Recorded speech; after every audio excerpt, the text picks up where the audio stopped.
My name is James Pineda. I'm the adult sponsor of the COOL, and my daughter Annie here is the president of the COOL. And one of the things that we constantly do is we try to do outreach to other youth groups and to talk to youth about challenging the generation that comes to bring about an end to abortion. The youth of this generation, they're not wimps, and they don't want warm fuzzies. They're ready to be challenged. They're ready to stand in the gap. And if you challenge the youth of this generation, they're going to respond. It doesn't take much time to get out the message. It just takes a little bit of courage. I'm Kim Muncie, and I worked with James on the first March of the Surviving Youth. At that meeting, James looked at me and I went, okay, if you help me, we'll do it. So, and then we sprouted from there. We got a big group of teenagers together that are very passionate about life, and their goal is to just change that culture of life, one life at a time. The COOL group, which is the Catholic Organization of Life, did I get that right? Yes. Yep. Is a big foundation for the March of the Surviving Youth. So many of the kids are also involved in that group. They actually come and pray regularly at Planned Parenthood. They're very active.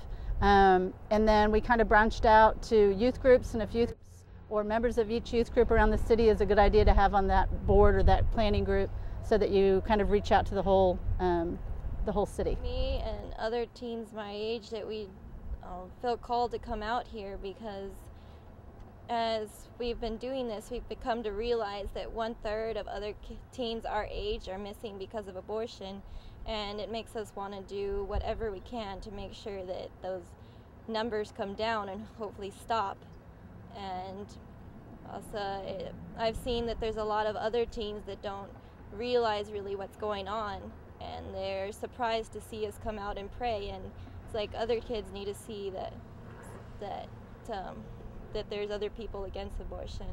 I think it's very inspiring for everyone. People of all age groups, all backgrounds are inspired to see this event taking place, and it gives them enough motivation to stay involved, and it just really gives them hope for the future. I think it's so easy in our society nowadays to just really get discouraged with everything that's going on around us, and when they come to an event like this and they see what's going on with the young people, it just renews their hope. I would just add that we will have the information available at www.houstoncoalition.com. We'll always have the information for the March for the Surviving Youth there on our website, contact information, whatever flyers and details are available, we'll put that on our website and keep that there. And hopefully when other cities, other pastors in Houston find out about this event, that they can go to houstoncoalition.com to learn more about how to get involved. And I would say too that I think youth in general are very energetic, they're very passionate, and this is one way that we can give them a venue for that they want to be involved and they want to speak out, and sometimes maybe they just don't know how. And I think if we guide them in the right direction and we give them venues and opportunities like this, that they can do great things, and hopefully that maybe some of those teens that are not sure how to spend their time, not sure how to spend their energies and passions, that we can give them an opportunity to get involved in good, awesome, Christ-like events, so that they can get involved in great things like this. And I think the pro-life movement in general is getting younger and younger. The teens are getting involved, the young adults are involved, and they're the ones that are leading us into the future for the pro-life movement. So we're really grateful to work with the youth, and we'll continue to do so.